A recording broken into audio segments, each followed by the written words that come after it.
o'clock. It's time now for the big story. The United States is strengthening its security ties with Jamaica, considering the island as a crucial partner in combating narcotics and arms trafficking in the Caribbean. As Marco Rubio, the U.S. Secretary of State, met with Prime Minister Andrew Holness, a number of security issues took center stage, and in fact a number of other issues as well. We have with us this morning to basically do an assessment of the visit of the U.S. Secretary of State to Jamaica yesterday, and we're joined this morning by Kevin O'Brien Chang, political analyst. Good morning and welcome, Kevin. How are you doing? Thanks for having me, Richie. How are you? I'm doing well, my brother. Great having you once again. Now, Kevin, I watched a lot of what happened yesterday. It seems like Marco Rubio was not sparing compliments for Jamaica, so to speak. And it looks like they see Jamaica as a top partner in the Caribbean region. He even intimated at that. What do you think that means for Jamaica? Well, it can only be good, Richie. The U.S. is the richest and most powerful country in the world, you know? And so it's always good to have big, rich friends. And I was thinking myself, too, that this is I've read this, about a fifth visit in the last 15 years, right? Yes. And I don't remember any of them being as fulsome in praise as this, you know? He really said Jamaica's are, things like us, good partner, and work with us, we'll work with you, basically, you know? Mm-hmm. And what struck, I think, me the most by far is the travel advisory. He said, look, your guy, the murders are down 3 years in a row. We're going to look at this advisory, which makes me ask the question, and people have been asking this, why was there a travel advisory on Jamaica when murders are down 3 years in a row? Why didn't the previous administration see the reality of the facts? You know, that is the question I ask. Why did it take Rubio to come and see this obvious? The numbers are not lying. So what was the motive of the last administration to have a travel advisor against Jamaica? So it makes you wonder. Let's be blunt about it. A lot of people don't like Donald Trump. A lot of people say he's racist, and he does things that, are against anybody who's not American. And yet you have to separate people from facts, right? Yes. So whatever people may feel about Trump, you have to feel that this is a very positive visit for Jamaica. The views expressed are very positive. And so why the previous administration was not saying these things, or not, even he is only speaking facts also about the crime. Why was this last U.S. administration not seeing the reality of the crime drop and putting an advisory which reduces the tourists to Jamaica, basically? Mm-hmm. A lot of U.S. citizens, naturally, it's their government, look on the travel advisory, say, oh, crime is high in Jamaica, dangerous, maybe I shouldn't go there, right? Mm-hmm. But the crime wasn't high, it was falling. And so it makes you wonder about the motive of the last administration. What kind of politics were they playing with Jamaica?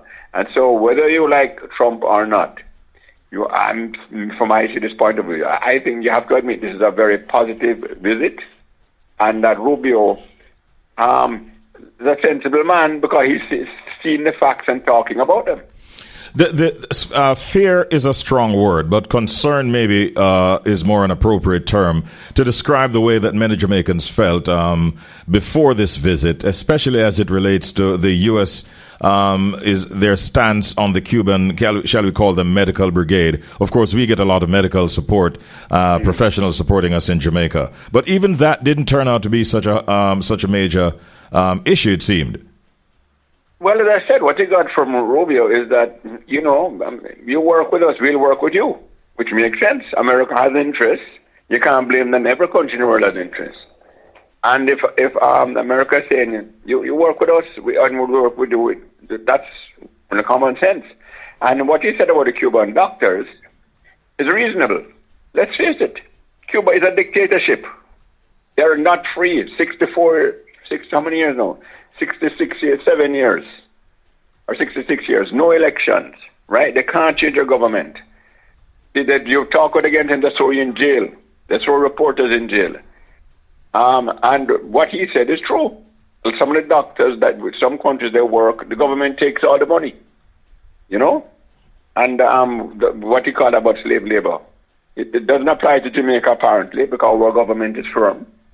But if Cuba is sending doctors to work around the world and they're getting paid and the doctors don't get anything or get like 20% of the money, how can that be a good thing? Some people are this nostalgic about Cuba, the revolutionary and all that. That was 50 years ago. Castro is dead 10 years, 20 years now, right? They are a dictatorship. As far as I'm concerned, they're an evil dictatorship. They lock up people who are innocent people. They lock up reporters. I don't support Cuba in any way. Because, as I said, when the people are not free, how can it be a good thing? No freedom on the press, no elections, no rule of law. I'm not going to support the government like that. So I have no nostalgic views of Cuba. I see them as a military dictatorship, and I feel it for the poor Cubans. Every minute you have a big power cut, their light goes off, and they can't vote them out. They can't. If you say anything against them, they'll lock you up or beat you up. And that is the reality of Cuba, you know. And what Rubio was saying, what I took away is that Jamaica is treating the Cuban doctors with dignity. They're giving them the money. Yeah. Not all countries do that, and those are the countries that they want to change their ways. I mean, in his statement regarding that matter, several times he said, and I'm not saying that is what is happening in Jamaica, kind of thing. You know, like he's making sure that he doesn't give the impression that he's of the view that is how the Jamaican government is treating these Cuban doctors. Well, he sees Jamaica from a year's talking as a sensible country. We have sensible policies. You know, yes, we need help for the doctors and all that. We're paying Cuba good money for them. They don't coming free. People talking about this free health from Cuba and all that for Jamaica. No, we are paying good money for them. We need them and we pay for them, and we treat them well. And I don't think. And Rubio apparently said, "Well, we don't have any problem with that. It's the people who are not treating them well, taking their money, not giving them the money that we have a problem with. They come here and we pay them properly." And America apparently has no problem with that. No, this America embargo against Cuba, it may not be right, but we are these people calling for Cuba to become a democracy. We are the CARICOM leaders saying, yes, America may be wrong, but Cuba, you are wrong too. You need to have election to give the people a choice. You don't hear that. Do you believe the reaction of a number of Caribbean leaders to the initial stance of the U.S. on this Cuban medical brigade might have influenced in any way whatsoever the American position? Because many of our leaders in the region were saying, I'm prepared to give up my U.S. visa rather than to discontinue the program with the Cubans. Well, as I said, thank God our Prime Minister doesn't have a big mouth. Coward man keeps their own bone, right? Why would Jamaica have 3 million people want to antagonize 300 and something million people in America with a GDP 100 times per hour or 1,000, 10,000 times, right? No point in aggravating. It's like you're a car on the road, Richie. A big tanker truck is changing lanes. You're going to challenge that tanker truck, or you're going to draw back and let the tanker truck go? Come on, pull back. You know, it's only common sense. And as I said, when I hear Rubio talk, as I said, I'm not a Trump fan, but I didn't hear Rubio talk anything that didn't make sense. And the other, I can't remember the previous people visiting, talking to her positively about Jamaica. And some of them came with agendas, talking about things which don't concern the majority of Jamaicans. And that's all they're focusing on. We never hear any of that nonsense yesterday. We want to heard about facts and realities. Crime is down. We're going to get a new travel advisor for you. You work with us with the scammers and all that. We'll help you with the shipping lanes and all that. You know, which is sensible stuff. Of course, we Jamaicans would like to get rid of the criminals and get proper legitimate businesses happening. Who doesn't? Who wants to support scamming? Yes, it brings in money, but we know the long-term effects. Right. It brings criminality. And as America says, if you are robbing our people, scamming them, how can we support that? America has protected citizens, as any country. But apparently they're offering some Jamaican something in return, you know, business, shipping logistics businesses and stuff. That's the impression I got. I saw it as a great win for Jamaica, if you ask me. And it's changed my views a bit about the Trump administration. They're not all idiots, and we have to deal with what we have to deal with. We're not into war. But if they can help us with trade and the travel advisory, we must be very happy. And that takes me to my next question. Do you see any potential risks whatsoever for Jamaica in deepening security ties with the United States of America? What dangers would there be? Say what you want about America. We can dislike administrations or not. They're still the richest democracy, the richest country on the planet, and the richest democracy. And I always say, I have always supported what Bustamante said about Jamaica, our foreign policy. We are with the West. The West is democracy, right? Yes, we might want aid from China and take their money and all that, but China is a dictatorship. Cuba dictatorship, Russia the dictatorship. We are a democracy, freedom of speech, free elections, rule of law. We have to stand with the West, with America and Britain and Canada. That is our DNA. We are a democracy, and we must stick with democracies. So what risk can there be when you are friends with the biggest democracy and richest democracy on the planet? That's where must be, not hugging up democracies. Or they're citizens of government. Yes, if you have the money, we will trade, no problem. But we are a country that values the freedom of speech. We're not locking up anybody. Here we are, Richard, talking freely. Yes. No fear. I can say anything I want, cuss who I want. Nobody's going to come lock me up, as in Russia or China or Cuba.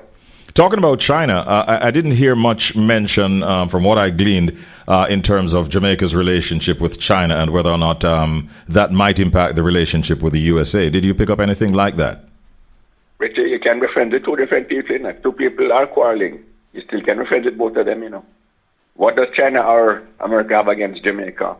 Stay friends with both of them, treat you good, treat me good, I treat you good. We don't get any quarrels with them. And as I say, which would you, in the end, let's put it bluntly on the plate. In the end, if it came push or shove, who do we want to deal with? China or America? China is far away. They lock up people. There are free elections. America, with all its faults, is the great democracy of the planet. And we are a democracy too. And democracies always have to stick together when push comes to shove. Finally, Kevin, do you believe that this meeting will help to shape the future relations between the U.S. and Jamaica / the Caribbean?